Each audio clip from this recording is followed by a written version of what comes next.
तो बेटा अब हमने अभी तक जितना भी प्रोजेक्टाइल मोशन करा है हॉरिजॉन्टल वाला, ठीक है, उसमें हमने निकाला टाइम ऑफ फ्लाइट, उसमें हमने निकाला है रेंज कैसे कैलकुलेट करते हैं, उसमें हमने निकाला है वेलोसिटी किसी भी पॉइंट पर किसी भी टाइम पर कैलकुलेट करनी है तो कैसे कर सकते हैं। उसके ऊपर हमने फिर एक न्यूमेरिकल भी देखा कि कैसे अगर हमारे पास कोई न्यूमेरिकल आए तो गिवन एक्सट्रैक्ट करके उस फॉर्मूले में पुट करा जाए, ठीक है।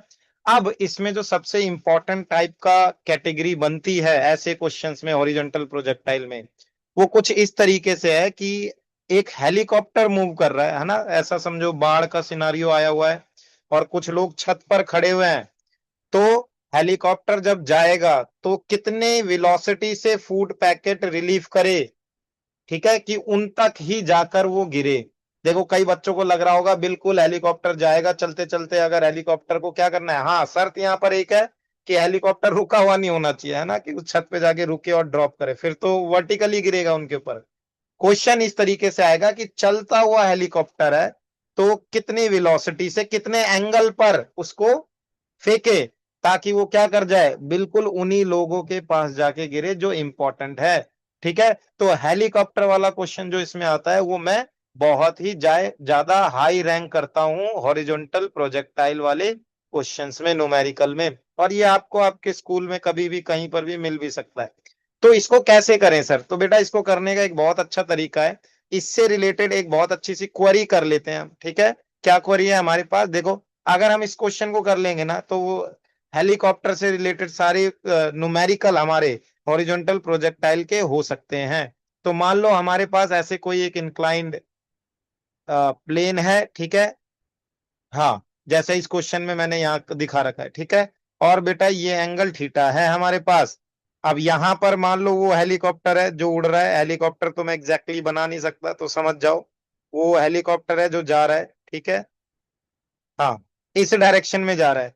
तो बेटा उसने एक यू वेलोसिटी से पार्टिकल को प्रोजेक्ट करा है, ठीक है, एक फूड पैकेट को प्रोजेक्ट करा है। तो वो फूड पैकेट जाएगा और कुछ इस तरीके से जाके यहां पर गिरेगा, ठीक है।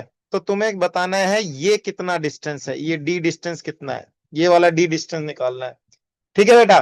तो अगर मैं ये डी डिस्टेंस निकाल पाया तो बहुत अच्छा रहेगा हमारे लिए और हेलीकॉप्टर से रिलेटेड न्यूमेरिकल्स के लिए, क्योंकि यही पूछेगा कितने एंगल पर कितने डिस्टेंस दूर वो फेंके फूड पैकेट को ताकि वो उन तक जाके गिर जाए, ठीक है।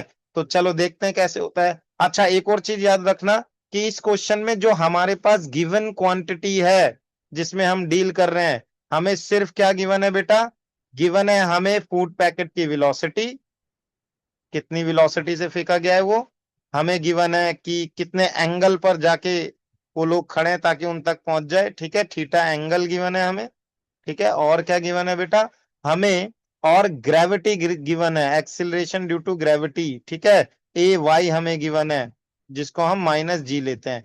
तो हमारा जो आंसर है वो इसी टर्म में आना चाहिए, ये जो डी का आंसर है वो इन्हीं गिवन टर्म्स में आना चाहिए। अगर इन गिवन टर्म्स में नहीं आ रहा तो हमारा उसको सॉल्व करना क्या है, बहुत अच्छी बात नहीं है, क्योंकि जिस जो भी चीज हमें गिवन होती है हमें आंसर उसी में ही जनरली कैलकुलेट करना होता है।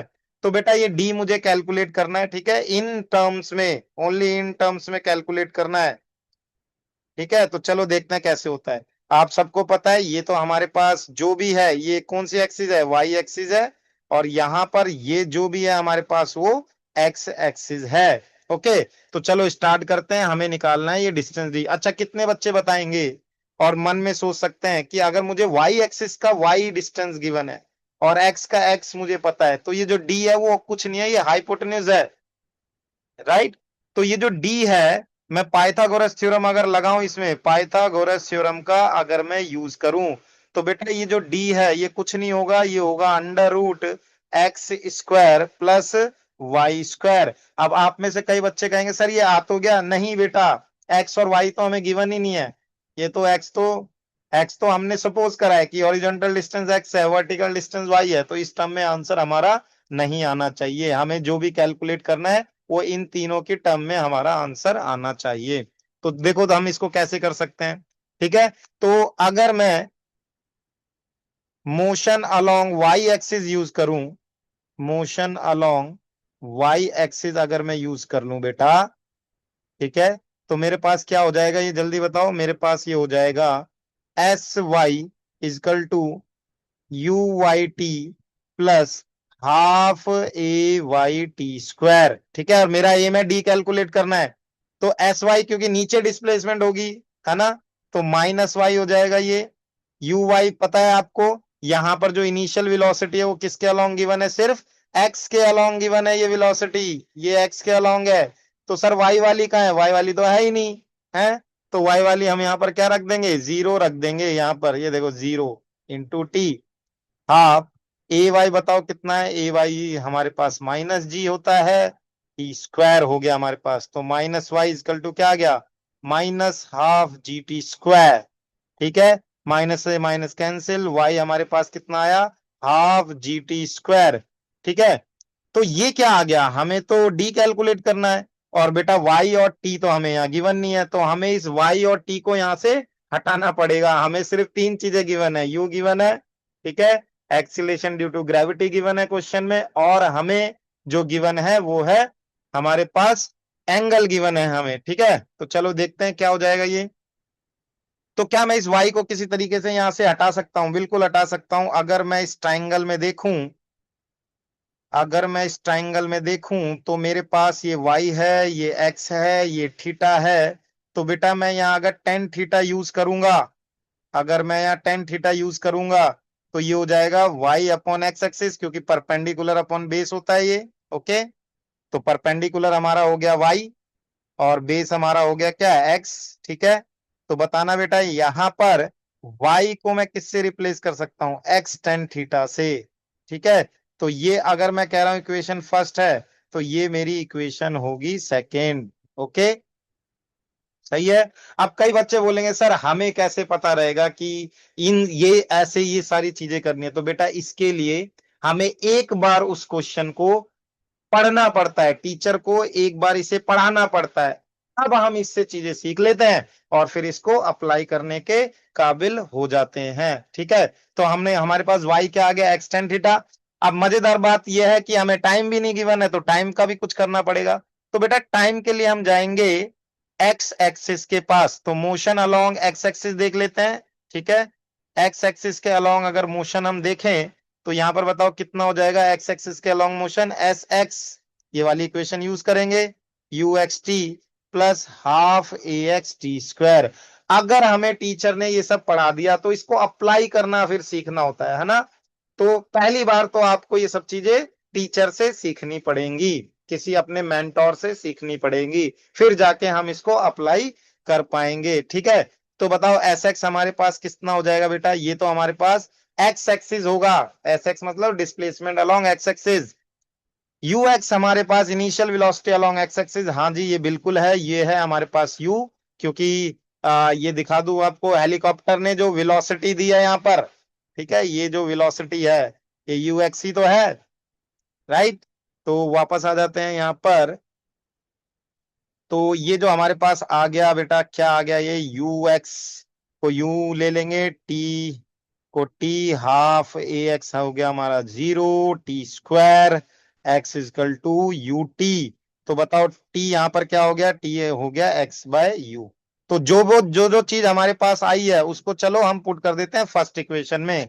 तो बेटा हमारे पास फर्स्ट इक्वेशन क्या थी हमारी, फर्स्ट इक्वेशन थी हमारी y is equal to half g t square. तो चलो देखते हैं, y की जगह मैंने निकाल ली थी इक्वेशन x टेन थीटा, और ये हो गया half g t square, t मतलब x square by u square, क्योंकि टाइम की वैल्यू क्या आ रही है, एक्स बाय यू। तो यहां से अगर मैं इसको यहां ले जाऊं तो बेटा x tan theta minus half g x square by u square हो जाएगा इक्वल टू जीरो। अगर मैं यहाँ एक्स कॉमन ले लूं तो मेरे पास हो जाएगा tan theta minus half g x by u square equal to zero, ठीक है। अब मैं यहाँ पर इस वाली टर्म को जीरो रख सकता हूं, ठीक है। तो मैं लिख सकता हूं कि यहां से मुझे पता चला कि tan theta minus half g x by u square should be equal to 0, right. यहां से इसको इधर ले जाते हैं तो बताओ कितना हो जाएगा, half g x by u square is equal to tan theta हो जाएगा ये। तो यहां से बताओ बेटा एक्स कितना आ गया, एक्स आ गया 2u² tan theta by g. ठीक है, तो ये आ गए हमारी एक्स की वैल्यू। ठीक है, इसको हम याद रखेंगे, ये बहुत इंपॉर्टेंट है। अब जैसा कि मैंने बताया था, डी हमारे पास क्या था, डी हमारे पास था x square plus y square यहां पर। तो बताओ क्या हो जाएगा ये, एक्स स्क्वायर तो वाई हमारे पास कितना आ रहा था, एक्स टेन थीटा आ रहा था, नहीं आ रहा था, बिल्कुल आ रहा था, ऊपर हमने फर्स्ट इक्वेशन सेकेंड इक्वेशन में देखा था। तो यहां से हमारे पास एक्स बाहर आ जाएगा और हमारे पास बचेगा 1 + tan² थीटा। ठीक है, राइट। अब बेटा एक्स 1 + tan² थीटा होता है बेटा सेकेंड² थीटा, सेक² थीटा, इससे ये कैंसिल होगा। तो डी की वैल्यू क्या आ जाएगी, एक्स सेक थीटा। अब बताना क्या एक्स हमने निकाल रखा है ऑलरेडी, हाँ हमने सर एक्स निकाल रखा है। कहाँ गया एक्स, चलो एक्स ढूंढते हैं, एक्स कहाँ, ये रहा एक्स, देखो 2u² tan theta by g, 2u² tan theta by g. ठीक है, और सेक थीटा यहां पर भी पुट कर देंगे तो ये हो गया सेक थीटा।